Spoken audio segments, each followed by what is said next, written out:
The first season of the Hagada Holiness series has been sponsored by Mr. Leon Siboni in memory of his parents Mr. and Mrs. Rachamim and Estreya Siboni Zichronam Livracha, and for the Refuah Shalema of Mr. Isaac Benatar. Part 7. At first, our ancestors worshipped idols. This passage explains why it was necessary for Israel to undergo such suffering before the miracles of Yetziat Mitzrayim could take place. The Jewish people began as idolaters and were a mixture of both good and evil. It was necessary to separate the impurity of idolatry from the holy souls that would make up the Jewish nation.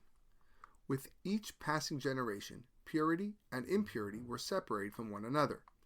Ishmael was separated from Yitzchak, and Esav was separated from Yaakov. Yaakov's children went down to Egypt to undergo the completion of this refining process that would make them worthy of receiving the Torah. The Haggadah says, Baruch Shomer Havtachato Baruch Hu. Blessed is the one who keeps his promise. Shakadosh Baruch Hu Chishev et haketz. God had calculated that the end would come, which means by the time of Yetziat Mitzrayim, Bnei Israel would be pure of the impurity of idolatry. Unfortunately, the Israelites would not remain that way.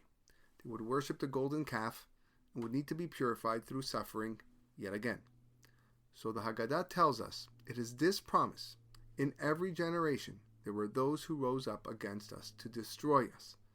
In other words, there were other nations who arose against Israel so that the pure souls could be separated from impurity and atone for the sinfulness of the Jewish people.